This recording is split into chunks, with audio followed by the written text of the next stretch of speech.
प्रथम मी काळेसाहेबांना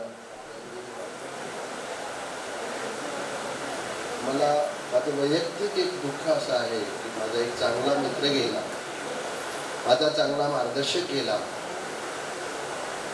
एक काळे कुटुंबियाचा एक आधार गेला. त्यामुळे मला खूप दुःख झालं. आम्ही नेहमी काळेसाहेबांचा फोन आला की घाबरून, पाटील कुठं आहे तुम्ही, आपल्याला महापालिकेत जायचं आहे. आम्हाला कंटाळा यायचा कधी कधी, पण काळेसाहेब ठरलेल्या वेळी फोन यायचा. मी झोपत उठायचा, अहो काळेसाहेब मी तुमच्या अगोदर पोहोचलोय तिथं. हां मग ठीक आहे, मग ठीक आहे. मग त्यांच्या अगोदर जाऊन तिथं पोहोचवतो. मंडळी, तिथं बसलेल्या प्रत्येकामध्ये गुण अवगुण आहेत, ते टाळू शकत नाहीत. आयुष्य जीवनाच्या दोन बाजू आहेत त्या. पण आपण जर समोरच्यामध्ये गुण बघितले तर आपल्यामध्ये गुण वाढीला लागतील, अवगुण बघितले तर अवगुण वाढीला लागतील. एक छोटंसं उदाहरण आहे. प्रत्येकाच्या गळ्यात एक गुण आणि अवगुण अशी दोन लॉकेट आहेत.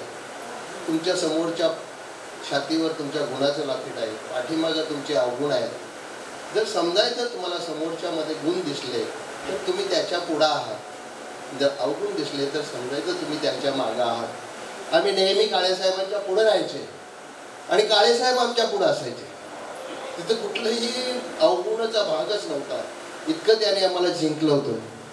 हे मुलांच्या पाठीमागं आहेत ते आत्ता काळेसाहेब, त्यांचा आधार आहे. ते आपल्या समोर सगळ्यांचा ते आदर्श आहेत, आपल्या समोर आहेत. तर काळेसाहेबांनी जे कार्य केले, जे करत होते ते आम्ही अगदी आनंदानं पुढं नेऊ एवढे मला वाटतंय. आणि त्याने जे जे आदर्श घालून दिले ते आम्ही त्याप्रमाणे मान करू आणि एकमेकाशी प्रेमानं आदरानं एकमेकाला समजावून घेऊन जगू. महापालिकेत जर काळेसाहेबांच्या बरोबर गेलं तर काळेसाहेबांच्या बरोबर त्यांच्यापेक्षा आम्हाला पण आदर मिळायचा. लोक उठून उपायुक्त आयुक्त सुद्धा उठून यायचे की काळेसाहेब आले, काळेसाहेब कशाला तुम्ही येता, नुसता फोन करा आम्ही तुमचं काम करू. एवढं काळेसाहेबांचा आदर होता, त्यांच्याबद्दल लोकांच्या मध्ये रिस्पेक्ट होता. तर मी परत एक वेळा काळेसाहेबांना श्रद्धांजली वाहतो आणि प्रवीण काळे आणि त्यांची फॅमिली, प्रवीण काळेसाहेबांचा वसा पुढं चालवावा अशी मी प्रवीणला विनंती करेन आणि त्याप्रमाणे त्या फॅमिलीला पुढं भविष्यात आदर्श व्हावं एवढी विनंती करतो. धन्यवाद. खूप खूप धन्यवाद पाटीलजी आपलं. यानंतर आजच्या शोकसभेचं शेवटचं मनोगत या ठिकाणी भावपूर्ण श्रद्धांजली अर्पण करण्याकरता मी प्रशांतजी काळे यांना विनंती करेन की आपण संपूर्ण काळे कुटुंबाच्या वतीनं आलेल्या सगळ्या या सानपाड्याच्या रहिवाशांचं आपल्या मनोगतातून धन्यवादच होईल. म्हणजे बाप ही एक फार मोठी संस्था असते. ही संस्था आपल्या मुलांना कधी पोरगं होऊ देत नाही. मुलांच्या बापाची ताकद आहे असं कुठलाही माणूस ज्यावेळी बोलतो त्यावेळी त्याला आपल्या पित्याबद्दल वाटणारा एक विश्वास त्याच्या त्या वाक्यातून व्यक्त होत असतो. त्याच्यामुळे बाप नावाचं छत्र प्रत्येकाच्या डोक्यावर असायलाच हवं. म्हणून तुम्हाला सर्वांचे बाप हे सारखेच असतात. ते गेल्यावरती पोरकेपणाची जी काय भावना निर्माण होते ती तुम्हाला सगळ्यांच्या मनामध्ये सारख्याच प्रतीची असते. या वडिलांबद्दल जे काय वाटतं ते मी एकदा एका कवितेच्या माध्यमातून जी एक कविता माझ्या वाचनात आली त्यावेळी मी ते रेकॉर्ड करून ठेवली होती फादर्स डेच्या निमित्ताने. ते मला तुमच्याबरोबर शेअर करायचं आहे. कारण माझ्या मनाची भावना ती आज व्यक्त करण्याची मला संधी मिळालेली आहे, ती शेअर करतो. ती नक्कीच तुम्हाला आवडेल. आज फादर्स डे, बाबांसाठी दिवस, ही कल्पना मला थोडी विचित्र वाटते. बाबांसाठी दिवस कसला? आजचा दिवस बाबांमुळे आहे. म्हणजे थोडक्यात विभक्ती प्रत्यय चुकलेला आहे. पण ठीक आहे, कल्पना विचित्र जरी असली तरी छान आहे. म्हणजे एक दिवस आपण वडिलांसाठी काढू शकतो, त्यांचे आभार व्यक्त करायला. हा दिवस नसता स्पेशली काढला तर कदाचित कोणी आभार व्यक्त केले नसते, आपल्या मनाच्या भावना व्यक्त केल्या नसत्या. म्हणूनही बरं आहे फादर्स डे. बाबा हा बाप माणूस आपल्याला कधीही पोरकं होऊ देत नाही. शाळेत जायला सुरुवात केली तेव्हापासूनचा बाबा मला आठवतो. शाळेच्या गेट समोर मला सोडताना माझ्या हातावर खाऊसाठी पैसे ठेवणारा बाबा, तोच बाबा कामावरून घरी येताना आम्हा सर्वांसाठी खाऊ घेऊन येणारा, थोडा मोठं झाल्यावर आम्हाला शिस्तीच्या धाकात ठेवणारा बाबा. त्यांच्या शिस्तीचा धाक वाढल्याने दुरावत गेला आणि त्यांची कष्ट, त्यांची तळमळ आम्हाला दिसेनाशी झाली. बाबा दुरावला. काय विचित्र नातं आहे बाबा आणि मुलगा यांच्या. इतकं अव्यक्त प्रेम, अव्यक्त माया, एवढं काळीच तोडणारं प्रेम, दाट माया असूनही अव्यक्त राहते. एवढं अव्यक्त नातं जगात दुसरं कोणतंही नाही. केवळ व्यक्त न झालेल्या वडिलांचं प्रेम उपेक्षित राहतं. आणि बाबा गेल्यावर सगळे बांध तोडून ते व्यक्त होतं. आणि वाटतं बाबांबरोबर खूप जगायचं राहून गेलं. बाबांना खूप काही सांगायचं होतं, ते सांगायचं राहून गेलं. बाबा गेल्यावर नेमकं एक पोरकेपणाची जी काही भावना येते, ती भावना व्यक्त करणारी एक कविता वाचनात आली. कवितेचं शीर्षक आहे बाबा तू असताना. कवी आहे संजय पाटील, टेस्टिंग अभियंता, महावितरण, ठाणे. ही कविता आज फादर्स डेच्या निमित्ताने तुम्हा सगळ्या मित्रांसाठी आणि माझ्या पप्पांसाठी. कवितेचं शीर्षक आहे बाबा तू असताना. तू होतास तुझ्यासारखा लख तेजाचा धनी. तू होतासच तुझ्यासारखा लख तेजाचा धनी. मी मात्र तुझ्याच तेजाची अनामिक चालणी. तू होतास तुझ्यासारखा लख तेजाचा धनी. मी मात्र तुझ्याच तेजाची अनामिक चालणी. दिसायचाच फक्त तू आकाशी तळपताना. दिसायचाच फक्त तू आकाशी तळपताना. नाही दिसलास कधी तू आतल्या आत जळताना. बाबा तू असताना. बाबा तू असताना गृहीतच धरलं तुझं असणं. बाबा तू असताना गृहीतच धरलं तुझं असणं. तूच आणलेल्या खाऊमध्ये तुझाच वाटा नसणं. नाही पाहिला तुझा संघर्ष ते मिळवताना. नाही पाहिला तुझा संघर्ष ते मिळवताना. दिसलास फक्त कर्तव्य तृप्तीचे आवंडी गिळताना. बाबा बाबा तू असताना तुझ्या पैरवीच्या खिशापलीकडे थोडे पुढे मनाच्या खिशात शिरायला हवं होतं. बाबा तू असताना तुझ्या पैरवीच्या खिशाच्या पलीकडे थोडे पुढे मनाच्या खिशात शिरायला हवं होतं. कधी कधी तुझे ओझे माझ्यावर डोक्यावर घेऊन तुझ्या मागे फिरायला हवं होतं. बाबा तू असताना. बाबा तू गेल्यावर तुझ्या गोदरेच्या कपाटातील सुखाचे कप्पे लुटताना दुःखाचे कप्पे खोलायचे राहूनच गेलं. बाबा तू गेल्यावर तुझ्या गोदरेच्या कपाटातील सुखाचे कप्पे लुटताना दुःखाचे कप्पे खोलायचे राहूनच गेलं. तू गेल्यावर बाप झाल्यावर जाणवलं बाबा तू फार केलंस. बाबा तू फार केलंस. बोलायचंच राहून गेलं. बोलायचंच राहून गेलं. धन्यवाद.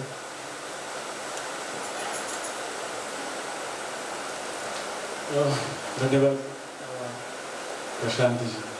खरं तर खूप मनातलं सगळं दुःख जे आहे ना ते या शब्दातनं जाहीर झालं.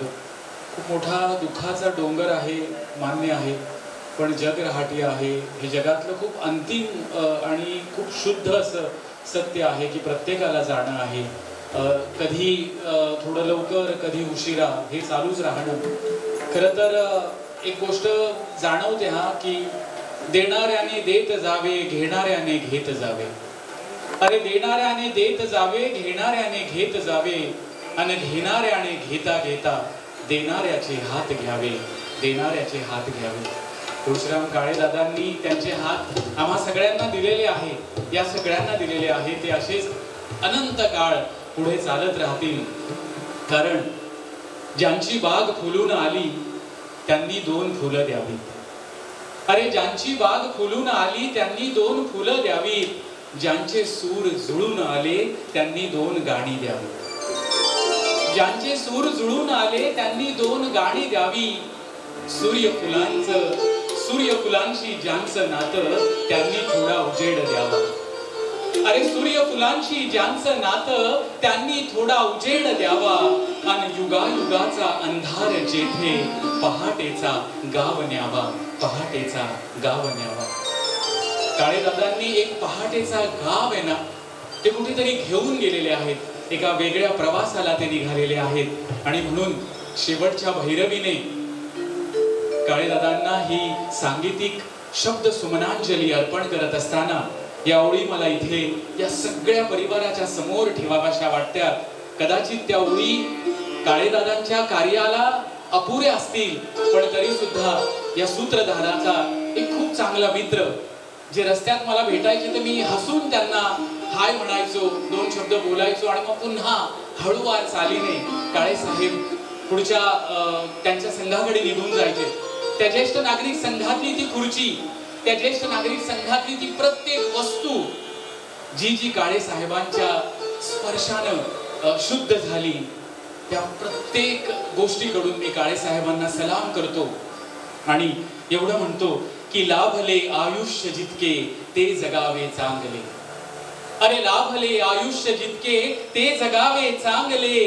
पाऊले चालो पुढे जे थांबले ते संपले. घेतला जो श्वास आता तो पुन्हा ना लाभणे. अरे घेतला जो श्वास आता तो पुन्हा ना लाभणे. हीच अमुची प्रार्थना अन हेच अमुचे मागणे. माणसाने माणसाशी माणसा समवागणे. माणसाने माणसाशी माणसा समवागणे. भोवताली दाटला अंधार दुःखाचा जरी. अरे भोवताली दाटला अंधार दुःखाचा जरी. सूर्य सत्याचा उद्या उगवेल आहे खात्री. अरे सूर्य सत्याचा उद्या उगवेल आहे खात्री. तोवरी देई आम्हाला काजव्यांचे जगणे. माणसाने माणसाशी माणसा समवागणे. हीच अमुची प्रार्थना आणि हेच अमुचे मागणे. हीच अमुची प्रार्थना. पुन्हा एकदा आलेल्या सगळ्या रहिवाशांचं, काळेसाहेबांच्या सगळ्या मित्रांचं, सगळ्या परिवाराचं मनपूर्वक या ठिकाणी धन्यवाद देऊन 1-2 क्षण आपण उभं राहूया आणि या शुद्ध आत्म्याला, या सुंदर आत्म्याला, या सुंदर व्यक्तिमत्वाला आम्हा सगळ्यांमधून 1-2 मिनिटं 2 क्षण आपण उभं राहू आणि श्रद्धांजली अर्पण करूया. श्रद्धांजली अर्पण करूया.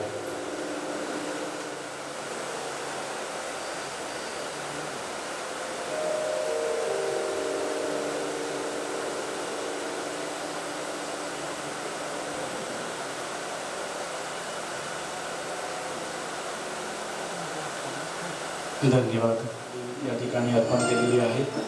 यानंतर भैरवीच्या रंगांची उधळण करून आजच्या शोकसभेची सांगता करत आहोत आणि त्यानंतर आपण सर्वांनी या कुटुंबाला या दुःखातनं बाहेर येण्याकरता, दुःखाचा डोंगर तर आहे त्याच्यात वादच नाही, पण या दुःखातनं बाहेर येण्याकरता त्यांना बळ मिळो, त्यांना त्याच्यातून पुढे येण्याची संधी मिळो, पुन्हा एकदा त्यांच्या आयुष्यात सुखाची एक सुंदर लकीर इथे येऊ, एवढं मी सांगून या भैरवीने आजच्या कार्यक्रमाची सांगता या ठिकाणी करत आहोत. आपल्या सगळ्यांचं मनपूर्वक धन्यवाद. धन्यवाद मंडळी. मला एक गोष्ट सांगू इच्छितो की हा भैरवी हा जो राग आहे हा शांतरस आहे. सर्व 9 रसांपैकी शांतरस, ज्याच्यामध्ये आपण अद्वैत साधतो परमेश्वराशी, आणि ते अद्वैत आपण परमेश्वराची आज एकादशी, कार्तिक एकादशी आहे, त्यानिमित्ताने आज तुळशीची लग्नही आहेत आणि छान दिवस आपण आज शोकसभा जरी करत असलो तरी काळेसाहेब आपल्यामध्ये आहेत असं समजून आपण एक हा शांतरस आणि त्यांच्या छान आणि सुंदर आठवणी आपल्यासोबत आपण घेऊन जाऊयात भैरवीच्या स्वरूपात.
गरजे पंढरपूर, अवघे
म्हणे गर्भवासी सुखे घालावे आमासी, घालावे आमासी सुखे घालावे आमासी.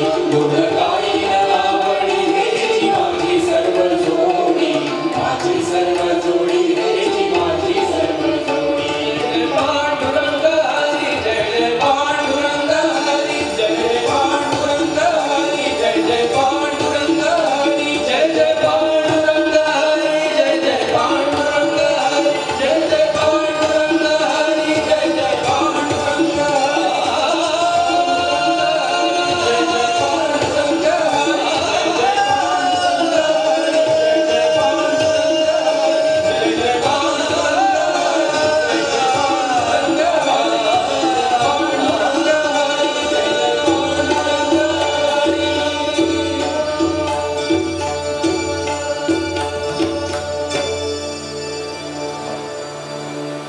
भैरवीच्या सुंदर अशा स्वरांनी आजच्या शोकसभेची इथे सांगता झालेली आहे.